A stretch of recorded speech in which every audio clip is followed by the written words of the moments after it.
네, 안녕하세요. 최현철입니다.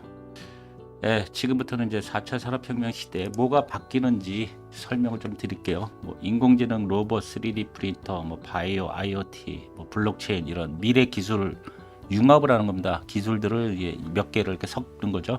5G 기반으로 만들어지는 거는 스마트 홈, 뭐 스마트 오피스, 스마트 팩토리, 스마트 팜 이런 것들은 만들어지고 이거 다 합친 게 스마트 시티죠. 그 스마트 시티 여러분들 잘 아시는 대표적인 게 바로 사우디의 네옴시티 같은 거죠. 메타버스에 대한 얘기를 제가 설명하는 것보다는 직접 MBC에서 방송했던 걸 잠깐 들려드릴게요. 자, 요즘 메타버스라는 말 많이 들어보셨죠? 디지털 공간을 만들어 놓은 또 하나의 세계입니다. 사람들은 이 가상세계 안에서 회의도 하고 물건도 사고 팔고 심지어 땅 투기도 합니다. 기성세대들에겐 아직 낯설지만 10대 청소년들에겐 이미 현실만큼이나 익숙한 공간이 됐는데요. 메타버스는 초월을 뜻하는 메타와 현실 세계를 뜻하는 유니버스를 합친 말입니다. 쉽게 말해 디지털 공간을 만든 또 다른 세계입니다. 국내에서는 순천향대학교가 메타버스 속에서 입학식을 진행했습니다. 사무공간을 메타버스 안에 꾸민 기업도 있습니다. 이 기업은 최근 서울 강남에 있던 사옥을 없애고 대신 메타버스 속에 사무실을 만들었습니다. 직원들은 가상 공간으로 출근하고 회의도 여기서 합니다. 출근을 하면은 제 자리로 이제 이동을 하면 되거든요. 제 자리에 있는 팀원들과 같이 이제 온라인 커넥트가 됩니다.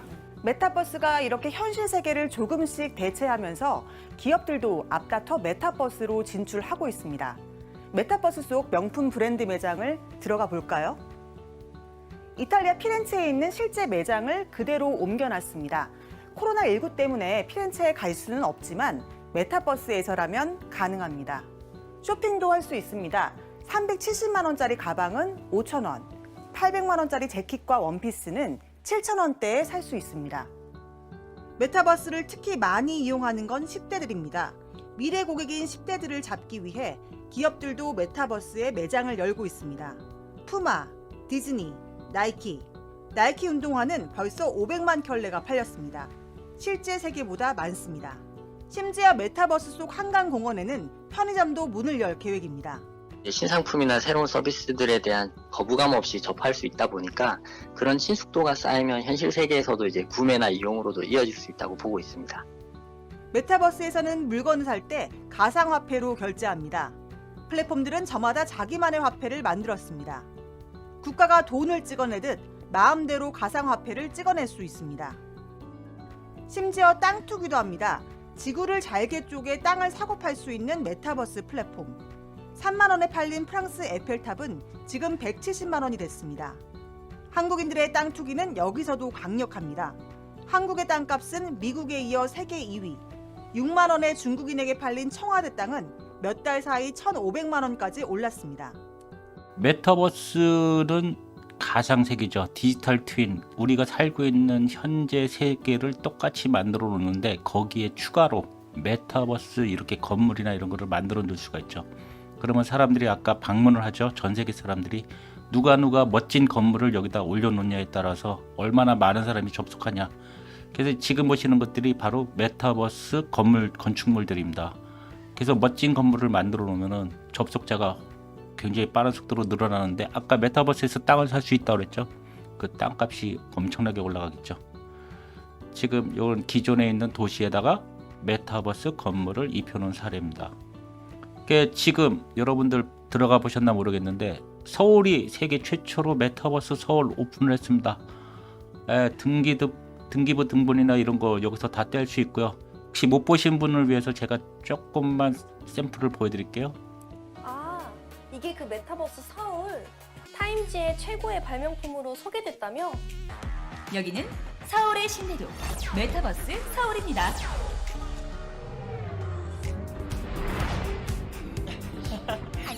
안녕.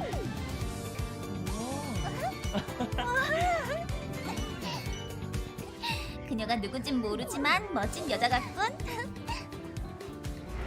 이야, 엄청 넓어. 와, 너무 좋다. 우와.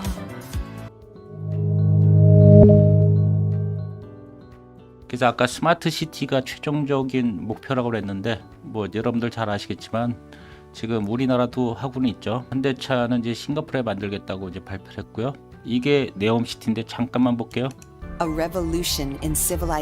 일반 도시는 이렇게 퍼져 있는데 이 사막 같은 데는 먼지가 많으니까 도시를 라인으로 만드는 거죠.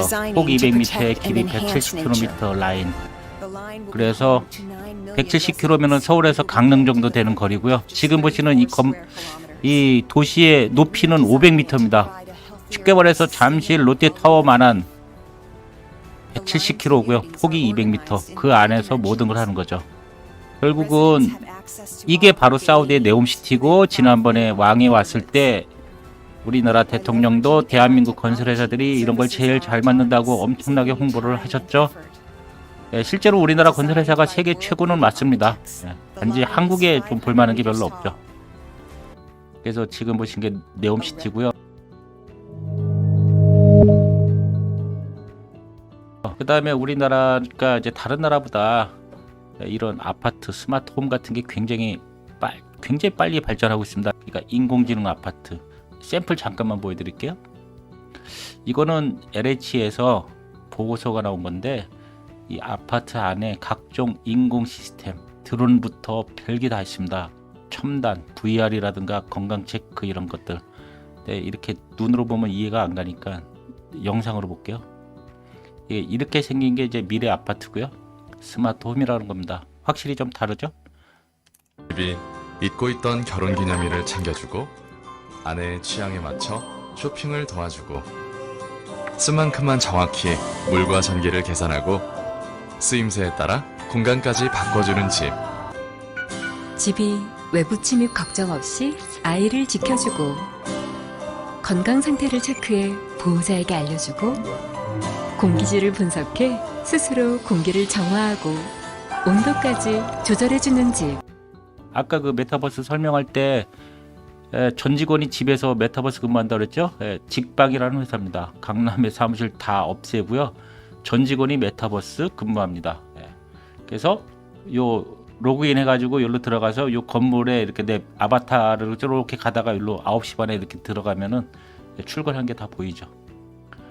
결국 홈오피스도 급증을 하는 거죠. 이제 메타버스 오피스가 늘어나면 홈오피스가 급증을 할 겁니다. 요새는 그래서 설계 단계부터 아예 VR 기구 지금 설계하고 있죠. 처음부터. 우리나라에서 아까 그 IBM 홀로그램 쓰는 실제 사례입니다. 한번 볼게요. 가상 공간의 3D 입체 화면으로 구현된 실물 크기의 자동차입니다. 이곳에서 세계 각지의 직원들이 모여 의견을 나누고 디자인을 만들어갑니다. 차 외부는 물론 안으로도 직접 들어가 볼 수 있습니다. 1mm 단위까지 움직임을 감지하는 이 VR 공간에서는 최대 20명이 동시에 참여해 디자인을 품평할 수 있습니다. 그러니까 예전에는 자동차 만들 때 전 세계에 있는 디자이너를 초청해가지고 오면은 모여서 모컵 빌딩 그 모형을 보고 이제 서로 의견 나눴는데, 지금은 각자 자기 나라에서 바로 이 IBM 홀로렌즈를 끼고 그 모컵도 직접 그 가상 모델이니까 색깔 바꾸고 크기 바꾸고 1mm 단위로 바꾼다고 그랬죠? 그러니까 지금 세상 이거는 우리나라 현대자동차가 이미 하고 있는 겁니다. 모빌리티도 중요하죠. 정부에서 도심 항공교통, 특히 가장 중요한 건 자율주행은 지금 서울에 다니고 있죠. 강남역에. 근데 이미 중국에서는 자율주행차가 사람 없이 다니고 있죠. 일본 사람들 가보니까 너무 놀래가지고 그 중동에서 자율주행 버스 다니는데 우리도 청계천에 다니고 있습니다. 자율주행차 있으면은 아파트에 뭐가 필요 없어지죠? 주차장이 필요가 없어지죠. LH에서 만든 자료입니다. LH 제가 만든 건 아니고요. 그 다음에 자율주행이 꼭 택시만 있을 필요는 없죠. 이런 병원이라든가 편의점도 자율주행으로 바뀌는데, 지금 보시는 건 도요타가 만든 건데요. 이 자율주행 모듈에다가 각종 가게를 넣습니다. 그래서 내가 신발을 산다. 신어보시는 게 낫죠. 그러면 신발 가게가 직접 옵니다. 리얼 이커머스라고 돼 있죠. 자율주행차가 와서 저렇게 신발 신어보고 돈을 안 내면 문이 안 열리죠. 그 다음에 더 중요한 건 바로 이겁니다. 자율주행차는 출퇴근 시간에 길 막히면 내가 운전을 안 할 뿐이지 길은 막히죠. 근데 UAM 바로 어반 에어 모빌리티죠. 8개의 날개에 한 쌍씩 달린 프로펠러가 일제히 돌아가자 동체가 가볍게 50m 높이까지 치솟습니다. 이어 한강을 따라 서울 하늘을 유유히 날아갑니다. 사람을 태우는 드론 택시의 국내 첫 비행 순간입니다. 드론 택시는 마포대교와 서강대교 사이 한강상공을 시속 50km 속도로 5분간 비행한 뒤 무사히 착륙했습니다. 이번에 선보인 드론 택시는 성인 2명 총 220kg까지 태울 수 있습니다. 지금 보시면은 조종대가 안 보이죠? 2인승인데 자율주행이고요. 앞에 지도에다가 내가 가는데 찍으면은 알아서 데려다 줍니다. 이미 상용화됐죠. 중국에서는.